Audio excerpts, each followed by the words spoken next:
Il voulait fuir la vie. Il a découvert un monde. On a conquis la Terre, gravi les montagnes, traversé les déserts. Mais l'océan restait fermé. Un monde trop profond pour l'homme, juste une masse bleue impénétrable. À 10 mètres sous l'eau, l'homme suffoque. Et à 20, il meurt. Alors pendant des siècles, on a renoncé. On a regardé sans jamais vraiment plonger. Cousteau avait fait un accident de voiture. Le médecin est catégorique. Il ne pourra plus jamais être militaire. Alors il plonge. Pas pour nager, mais pour fuir. Une fois sous l'eau, il ouvre ses yeux. Et c'est l'extase. Il découvre cet univers. Un monde vaste, étrange. Des poissons de toutes les couleurs. Une forêt silencieuse. Il en veut plus. Il veut voir ce que cache l'océan. Alors qu'il descend. Mais au bout de 30 secondes, sa gorge le brûle. Ses poumons se serrent. Son cœur bat à toute allure. Il n'a plus d'air.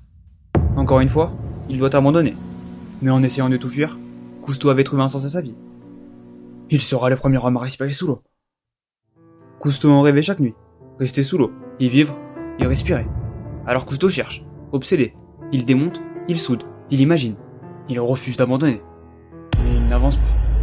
La pression de l'eau écrase, et l'air contenu explose. Puis il tombe sur un ingénieur, un homme discret du nom d'Émile Gagnon.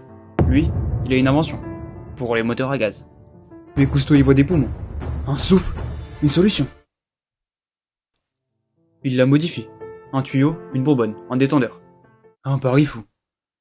Il repart là où tout a commencé, avec ce qu'il nommera scaphandre autonome sur le dos. Alors il plonge, pas pour nager, mais pour trouver. Arrivé à 10 mètres, sa gorge le brûle, ses poumons se serrent, son cœur bat à toute allure. Il n'a plus d'air. Mais cette fois-ci, il inspire. Et pour la première fois de l'histoire, un homme vivait sous l'eau. Cousteau venait d'inventer les bouteilles de plongée, et l'homme pouvait enfin découvrir le monde aquatique. Cousteau avait offert à l'humanité un nouveau souffle. Il avait arraché à l'océan un secret que l'on ne croyait réservé qu'aux poissons et aux dieux. Il n'a pas changé le monde d'en haut, mais il a ouvert celui d'en bas. Et chaque fois qu'un homme respire sous l'eau, Cousteau lui prête son souffle.